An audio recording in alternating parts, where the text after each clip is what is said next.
Welcome to Dateline Schools, a presentation of the St. Clair County Regional Educational Service Agency with your host, Terry Harrington.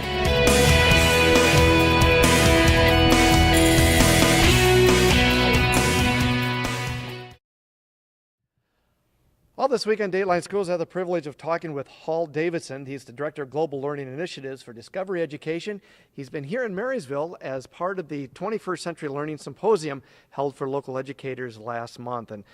And Hall, obviously, as the Director of Global Learning Initiatives, you get to see what's going on around the world. And I think here in the U.S., we always think we have the best of everything. But how are we with technology in the classroom? Well, you know, before I answer that, let me just say that the symposium on 21st century learning here in Marysville is as good an agenda as I've seen anywhere in the world. Big conferences, little conferences.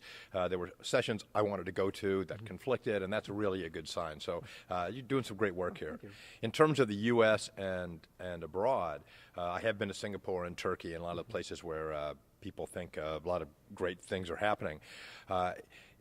If there's a focus group of people, a community or an administrator or teachers that really are committed to moving education forward in the ways that we've been talking about, then that place is going to rise above the general norm in any other country. So there are schools in Singapore that are better than the U.S. There are schools in the U.S. that are better than schools in Singapore.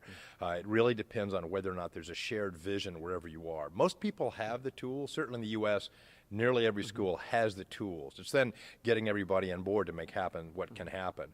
In some schools, they don't have a choice around the world. If you don't have a lot of electricity, if you don't have a strong internet, then you have to adapt. So those are the places that are using a lot of mobile phones, that are, because they have a cell tower and they have solar chargers. They can do great stuff in a mobile environment, where in the U.S., there are schools where they take those devices away from children, where they say, oh, you brought in a device that'll fit in your pocket that reaches the internet, we'll take pictures, we'll make videos, communicate around the world. I'm taking that, putting it in a drawer, you know. But places that have said, okay, we're going to bring your own technology environment, we're going to maximize all of your skills and all of your tools. It's very hard for any place around the world to compete with the U.S. school that has that kind of vision. And what do you see as the biggest challenge in helping us get this technology into the hands of the kids and use it the way it's intended? Well, I think the biggest challenge really is shared vision. It depends on what groups you ask. If you ask teachers, a lot of times they say it's the money, we need the money. And site administrators will say we need more professional development. But people at the decision-making level, typically superintendents and at the state level, recognize that there are resources you can devote to making this happen. It's a matter of getting everybody on board and making everybody feel that it's important.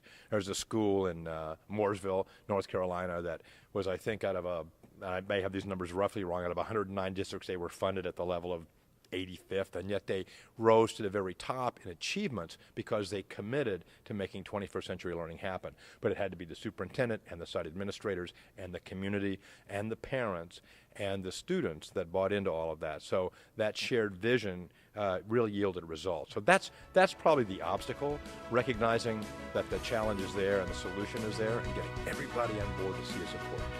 More tomorrow. For Dateline Schools, I'm Terry Harrington.